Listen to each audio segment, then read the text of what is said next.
ऋषि वो विराट कोहली और अनुष्का आए थे। विराज बैठ प्रसन्न हो। जी अभी ठीक। हाँ नहीं, ठीक ही रहना चाहिए। हम आपको अपने प्रभु का विधान बताते हैं थोड़ा सा।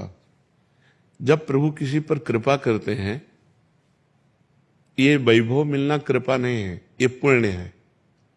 पुण्य से एक घोर पापी को भी बहुत देखो, पाप करके भी उनका कोई पुण्य है जिससे वो सुकृत पूर्व के सुकृतवश चल रहे हैं, नया पाप है। ये वैभव बढ़ना या यश बढ़ना ये भगवान की कृपा नहीं मानी जाती। भगवान की कृपा मानी जाती है अंदर का चिंतन बदलना, जिससे आपके अनंत जन्मों के संस्कार भस्म होकर और अगला जो है वो बड़ा उत्तम होगा। अंदर के चिंतन से होता, बाहर से कुछ नहीं होता। मात्र अंदर का चिंतन। अच्छा, अंदर का चिंतन हम लोगों का स्वभाव बन गया बहिर्मुखी। बहिर्मुखी मतलब बाहर, बाहर यश कीर्ति लाभ विजय, इससे हमको सुख मिलता है। अंदर से कोई मतलब नहीं रखता कोई विरला ही अंदर से। अब क्या होता है, भगवान जब कृपा करते हैं तो संत समागम देते हैं, फिर दूसरी जब कृपा होती तो विपरीतता देते हैं, और फिर अंदर से एक रास्ता देते हैं।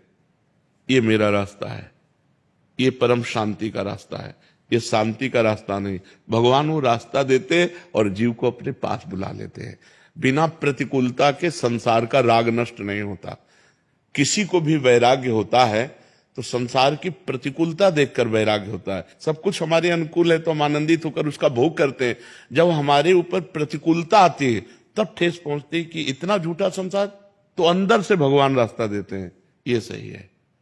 भगवान बिना प्रतिकूलता के इस संसार को छुड़ाने का कोई भी औषधि नहीं रखी। आज तक जितने बड़े महापुरुष हुए हैं, जिनका जीवन बदला है, उनको प्रतिकूलता का दर्शन करके बदला है। तो कभी प्रतिकूलता आए तो उस समय आनंदित हो कि मेरे ऊपर अब भगवान की कृपा हो रही है, कि मुझे सतमार्ग में चलने की प्रेरणा मिल रही है। अगर सतमार्ग छूटा हो, ये सब तो एक सेकंड के लिए आप विचार कीजिए। अब अपना सुधार कर लो, अपने जीवन को सत्य में ले आओ, तो अगला जो होगा वो बहुत जोर का होगा। चाहे जन्म हो तो श्रीवान कुलवान धनवान वैभव संपन्न ऐसे, और भक्ति की अनुकूलता, भक्ति की अनुकूलता। खास बात श्रीवान धनवान कुलवान नहीं, खास बात भक्ति की अनुकूलता। अगर इस जन्म में भगवत प्राप्ति नहीं हुई तो भगवान श्री कृष्ण ने गीता में कहा है कि मेरे भक्त का नाश नहीं होता।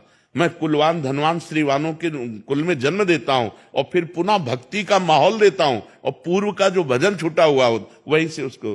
अब बिल्कुल ऐसे ही रहो जैसे रह रहे हो, बिल्कुल संसारिक बन करके रहो, लेकिन अंदर का चिंतन आपका बदल जाए। अंदर के चिंतन में आपकी यश की भावना न रह जाए, अंदर के चिंतन में आपको धन बढ़ाने की भावना न रह जाए। अंदर का चिंतन हो जाए, प्रभु बहुत जन्म व्यतीत हो गए, अब एक बार आपसे मिलना चाहती हूँ, एक बार आपसे मिलना चाहते हैं प्रभु, मुझे आप चाहिए, अब संसार नहीं। तो बात बन जाएगी, तो बात बन जाएगी। तो इसलिए आनंद पूर्वक भगवान का नाम जप करो, बिल्कुल चिंता मत करो। बाबा, क्या नाम जप से हो जाएगा पूरा? ये हम अपने जीवन का अनुभव बताते हैं। सांख्य योग और अष्टांग योग और कर्म योग और भक्ति योग, चारों योगों में प्रवेश रहा है।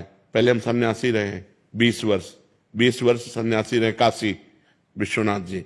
तो हम सांख्य योग, अष्टांग योग, जो अष्टांग योग है ना, अष्टांग योग कर्म योग, इन तीनों को अच्छी प्रकार जान करके और फिर भक्ति योग में आए हैं। स्वयं भगवान शंकर से बढ़कर कोई ज्ञानी तो नहीं ना, सनकादि से बढ़कर कोई ज्ञानी नहीं। वो हरिश शरणम सनकादि हर समय जपते रहते हैं। भगवान शिव राम राम राम राम राम राम जपते रहते हैं। हम वृंदावनवासी प्रिया प्रीतम के उपासी, तो जो राम में राह है वही राह है, जो धा है ये रस देने वाली वस्तु है। तो हम राधा राधा राधा राधा, मतलब आप ये समझो कि हमारी इतनी तार्किक बुद्धि रही, हमारी श्रद्धालु बुद्धि नहीं रही। सन्यासी की जो बुद्धि होती है वो तर्क प्रधान होती, कसौटी पर कसने पर। तो हम केवल भावुकता में राधा राधा का प्रचार नहीं कह रहे कि हमने सुना और ऐसे ग्रंथों में पढ़ा हो, ऐसे कह रहे, स्वयं स्वाद लेके कह रहे और विश्वास के साथ कह रहे कि यदि आप राधा राधा जपते हो तो इसी जन्म में भगवत प्राप्ति हो जाएगी, इसी जन्म में। जैसे किसी से कहा जाए कि तुम सत्य बोलो, मंदिर में चढ़ के बोलो, तो हम मंदिर में नहीं, हम वृंदावन में बैठे हैं। करोड़ों मंदिर इसकी समानता नहीं कर सकते, भगवान का परम धाम है। अगर राधा राधा नाम चल रहा है तो इसी जन्म में भगवत प्राप्ति हो जाएगी। हमारी आखिरी श्वास यदि राधा, तो मुझे श्री जी की प्राप्ति, भगवान की प्राप्ति हो जाएगी। इसमें कोई संशय नहीं और किसी साधनों की कोई आवश्यकता नहीं। आप केवल अंदर ही अंदर चलाइए और लिखिए।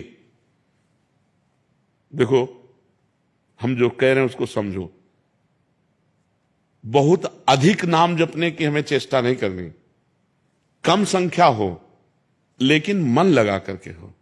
जैसे हम, अब देखो, आप लिखो राधा, अपने दिमाग में लिखो, खुले नेत्र लिखो या बाहर बाहर देखो, दिखाई दे रहा है राधा लिखा हुआ, वही कान में सुनो राधा, वही अंदर उठाओ राधा, ये तीनों का एकाकार हो जाए तो ये करोड़ों नाम जप के बराबर है। देखो, जैसे हम बोला राधा, ऐसे हम 1000 राधा नाम बोले तो हम बोला राधा, ये उपांशु है, इसे उपांशु कहते हैं। राधा राधा राधा राधा 1000 बार, ये उपांशु हुआ। अब ये ऐसे उपांशु हम 10,000 बार जप करें, अंदर देखते हुए बोले राधा, उपांशु 10,000 बार नाम जप करने का फल एक बार मानसिक में है। इतना बड़ा फल है ये। ऐसे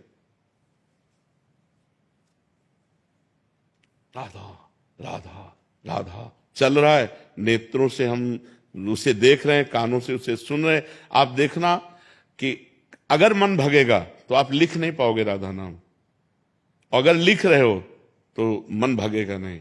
तो चाहे 10 बार लिखो, 100 बार लिखो, लेकिन एक अभ्यास बनाओ ऐसा कि कुछ समय शांति से स्नान आदि करके बैठ गए और राधा राधा लिख रहे हैं, उसी का चिंतन कर रहे हैं। इसे अपना जीवन बना लो, फिर आप परिणाम में खुद देख लेना। कोई घाटे का सौदा तो है नहीं, ठीक है। ये सखी को दे दे, ठाकुर शिव जी की है।